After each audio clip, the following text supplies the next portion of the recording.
ke tak? Baik. Orang tua-tua dia kata nak makan, Assalamualaikum. Dia kata ke ayam golek. Ayam golek tak jawab. Kalau jawab memang orang tua tu jadi mayat, mati terus. Faham? Jawabnya apa yang datang kepada kita daripada Nabi SAW itu yang terbaik kita amalkan. Jadi kalau nak makan, Nabi tak suruh beri salam. Faham? Yang Nabi suruh beri salam nak masuk rumah, walaupun rumah kita sendiri, walaupun rumah kita tak ada orang dalam, kita buka nak ucap Assalamualaikum, masuk rumah. Faham? Nak masuk dalam masjid boleh beri salam juga. Tapi kalau orang tengah maknanya ada majlis, jangan kuat. Faham? Beri salam orang pintu masjid, pintu surau sudah. Ada orang tengah mengajar apa semua, dia mari Assalamualaikum, habis orang paling. Faham? Nah, orang tengah mengajar, orang paling mula tu guru tak ada. Tak tembok. Jadi kena tahu juga. Cuma yang sunnah masuk rumah sendiri beri salam. Nak makan bukan beri salam. Tengok makanan Nabi ajar, tengok alhamdulillah. Nak makan bismillah. Lepas makan alhamdulillah balik. Nak ambil wuduk bukan beri salam.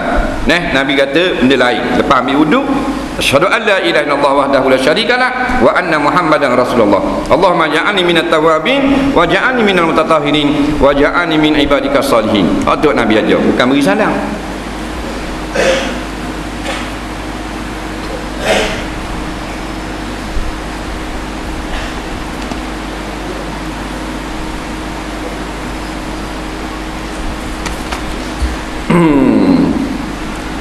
Bolehkah terangkan tentang percanggahan ISA dalam Islam dan bagaimana hukum orang yang mempertahankan akta tersebut?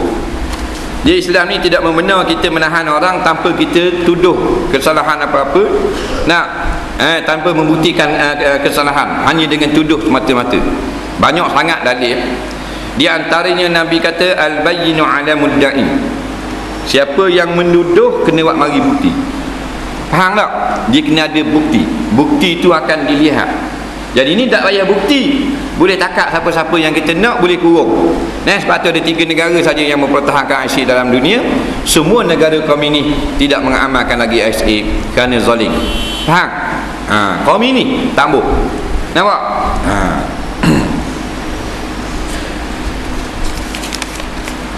Soalan seterusnya,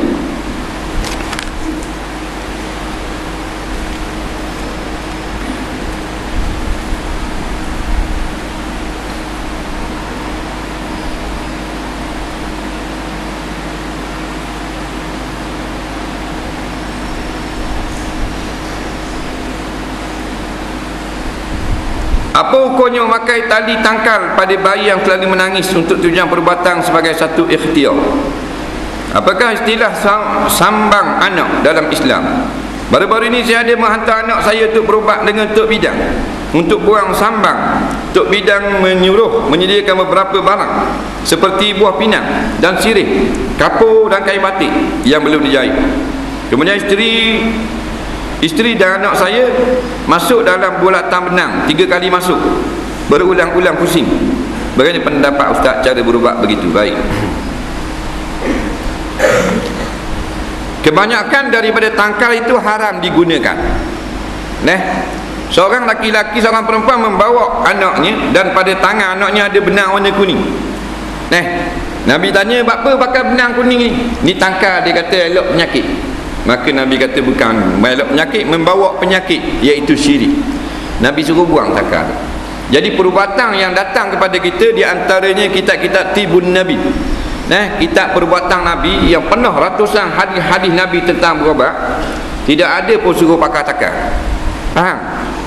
Walaupun jumhur ada sebahagian ulama yang mengatakan harus memakai tangkal, ialah tangkal ayat-ayat Quran. Tetapi pemakaiannya adalah dengan syarat yang begitu ketat. Ini pandangan sedikit pada ulama. Jumhur ulama kata tak boleh terus tangkal. Dah tu kan dia baik betul lah. Jadi datang cerita bab budak-budak ni, Nabi pesan semua dengan jagaan dan dengan amalan. Umpama kalau budak nangis jangan ajar buka tingkap dan pintu waktu maghrib. Nak garik tak tutup pintu. Nabi pesan, lepas pada habis orang bang apa gelap dah, baru boleh buka balik pintu dengan tingkap kalau nak buka. Faham? Jadi supaya anak-anak payah kena penyakit nangis lok. Tu amalan. Ada hak bacaan. Dan ada dengan sapuang-sapuang. Ada kat Nabi khabar. Kalau kena penyakit ni, ambil benda ni, sapu gini. Tapi tak ada Nabi kata pakai tali ni, ubut tekak. Tak ada. Jadi sebab tu kita balik pada pandangan jumhur ulama, tak sah lah pada jenis pakai tali. Kerana tidak ada sabab musabab yang dilulurkan oleh syarak, dikira sebagai ikhtiar. Dia bukan semua kita kata ikhtiar, dia ikhtiar belaka. Dia kena munasabah. Kayu ni kalau kena ketik di benda sengat-sengat bisa, kita ubuh di tempat ketik tu, diharuskan pada syarak berubat gitu. Dia boleh kenda bisa, boleh pasal kayu letak di tempat luka, tempat kena ketik. Ni tak pakai cicing kayu kokar, ular tak ketik, hak tu tak boleh. Faham? Hak tu syirik. Nampak? Pasal ikhtiar lagu tu tidak diterima oleh syarak. Faham? Macam doktor moden tak? Tak nanti mana hak cara bomo. Doktor moden banyak kau hak syirik. Obat ni garanti baik pasal dia mahal, buatan mereka. Boleh-boleh ada garanti baik. Syirik hak tukang beli obat. Lepas tu hak jenis masuk dalam kain benang batik ni dengan sebab anak ni payah kahwin. Solat hajat. Buat solat hajat berulang-ulang kali. Minta doa kepada Allah. Berobat boleh, tapi jangan jenis masuk dalam kain, masuk dalam apa ikut tok bomo suruh. Buat benang pula, masuklah benang. Ini semua ni banyak dilarang dalam hadis-hadis kerana diamalkan oleh setengah orang Islam yang masuk Islam bawakan daripada zaman jahiliah.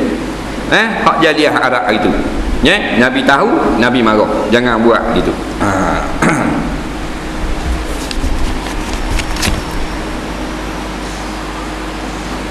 Dulu saya seorang yang jahil. Apa yang dilarang saya buat belaka. Salah satunya mencuri. Tetapi sekarang saya dah taubat. Jadi bagaimana mendapat pengampunan Allah daripada dosa mencuri hak orang kerana saya tak mampu bayar atau ganti kerana banyak dan dah lupa. Setakat yang kita tahu tuang dia dan kita ada harta, wajib kena ganti. Kalau kita dah miskin dan bertaubat, tidak ada peluang untuk jadi kaya, maknanya sempat untuk dapat balik harta untuk diganti, maka hukumnya kita ni dimaaf pada syarak. Dosa kita dengan Allah Ta'ala, Tuhan boleh ampun. Dan kita kena minta Allah Ta'ala halalkan perbuatan kita itu, kerana kita tak mampu dah nak ganti harta orang yang kita curi kerana kita miskin. Faham? Yang paling penting menyesal sungguh-sungguh. Dan jangan kita ada duit dibeli benda lain. Piti hak kita curi hak orang tak ganti. Takut kita kata buat lolok saja miskin. Jangan lupa, memang kita wajib ganti. Katakan kita curi barang tu harga 100. Sekarang kita telah taubat, 100 tu wajib kena ganti ke tuang ni. Tapi kita ada pitih ni. Tak apa, tak ada pitih, ditangguh. Dia kira lekat zimah hutang. 8 tahun miskin, 8 tahun tak wajib bayar. Masuk tahun ke-9, kita boleh wang ihsan 300. JKK beri. Kita wak tak ingat, situ kita berdosa. Padahal kita ada 100, wajib kena jelas hutang barang curi hak kita zaman dulu. Faham? Saya ingin berubah jadi orang beriman. Ni bagus. Banyak cara saya dah buat. Contohnya solat sunat taubat, solat sunat hajat, baca Quran, solat di masjid. Tapi saya rasa taubat saya itu tak diterima Allah, kerana saya sering dihasut syaitan untuk buat perkara yang dilarang Allah. Persoalannya bagaimana mahu mengatasi hasutan syaitan itu? Tolong beri penerangan. Saya betul-betul mahu jadi orang beriman. Budak ni dia dah bertaubat. Dia semayang, dia baca Quran, dia pergi gaul orang surau masjid. Dia rasa taubat dia Tuhan tak terima. Dia rasa. Mana dalil? Dalilnya pasal setan suruh buat maksiat semula. Faham? Kita jawab, itulah tanda taubat kita diterima. Kalau taubat kita tak diterima, setan tak sibuk dah. Dia setan sibuk ni orang molek dah. Faham tak lagi? Jadi setan ni dah taubat kita molek dah, dia nak suruh kita jadi jahat semula. Dia cocoh, dia kata taubatmu Tuhan tak terima. Nampak lagi? Tu mainan dia. Suruh buat begini-begini. Jangan dengar. Dia mari saja sudah. Jangan jemput masuk dalam rumah.